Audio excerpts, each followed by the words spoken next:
Budi, apa yang menyebabkan banjir di Demak, Jawa Tengah ini sudah berlangsung dalam 1 bulan terakhir ini? Ya, selamat siang Jessica dan bersama bisa saya informasikan untuk kondisi banjir di Kabupaten Demak ini sudah terjadi hampir sebulan lebih. Kondisi banjir ini tidak berangsung surut karena untuk lokasi wilayah di Kecamatan Sayung, Karangtengah, dan Bonang ini merupakan daerah cekungan. Banjir yang diakibatkan curah hujan tinggi ini tidak bisa mengalir atau keluar ke laut. Selain itu juga kondisi air laut saat ini sedang mengalami pasang, sehingga untuk penanganan banjir melalui pompanisasi belum bisa dilakukan.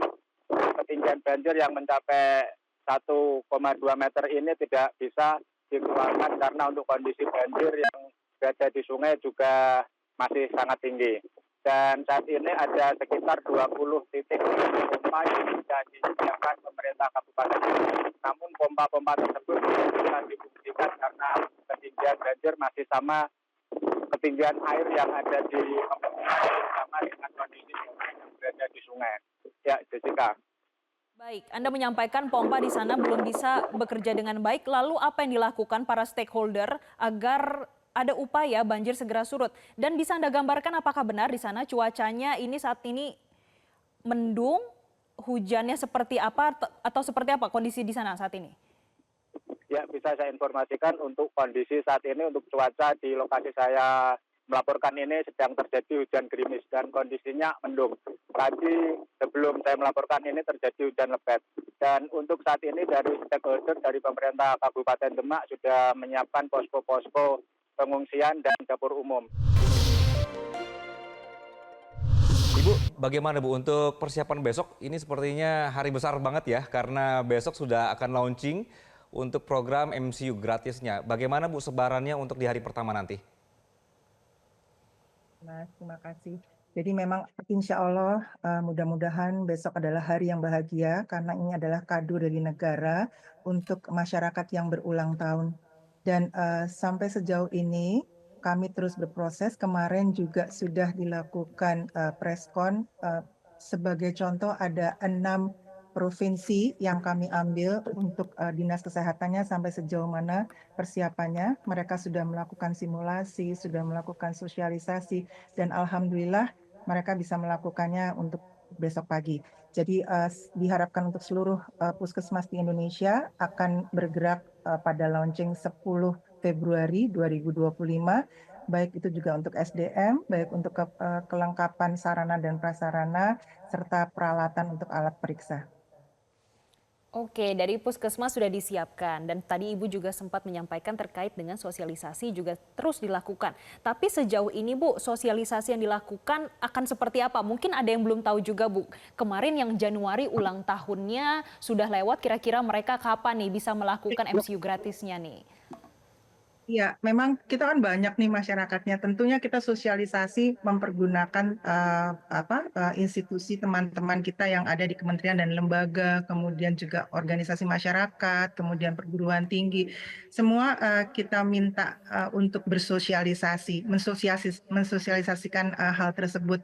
Jadi kalau misalnya ada yang ulang tahun di Januari sampai Maret ya Mbak ya, kita ambil dikecualikan Januari sampai Maret, kita akan tunggu sampai 30 April 2025. Jadi mereka jangan takut karena udah Januari nih, launchingnya baru Februari, nanti kita nggak dapat. Itu kita akan tunggu sampai 30 April 2025.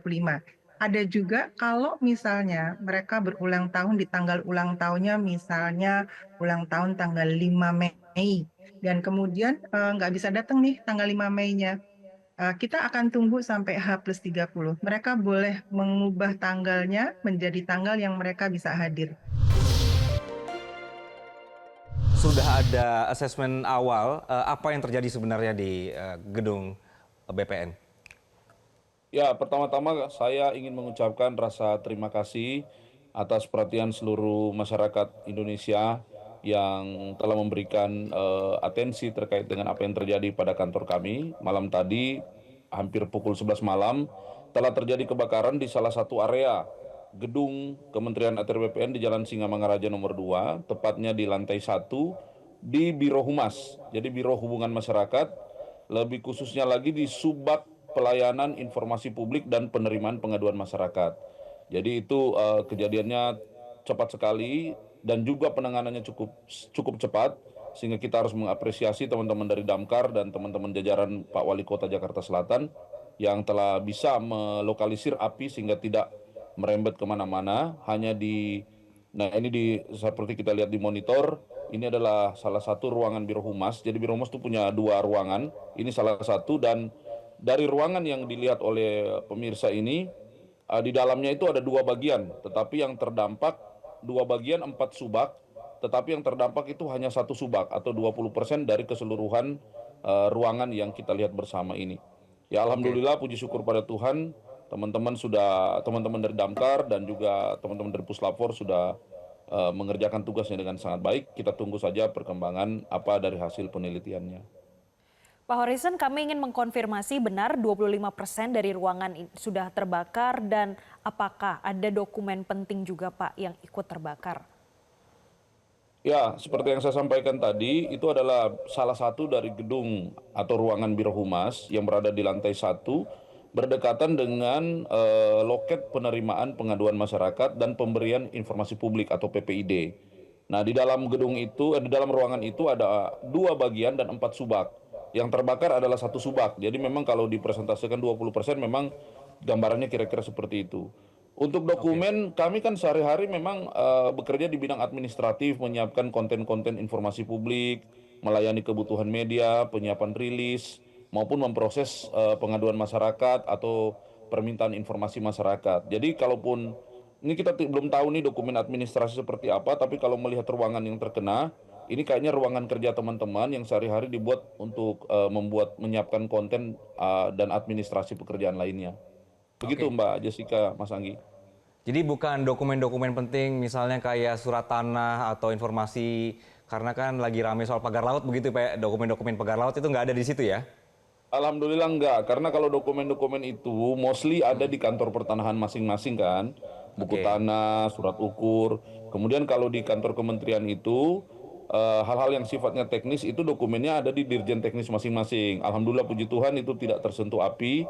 Jelajahi cara baru mendapatkan informasi. Download Metro TV Extend sekarang.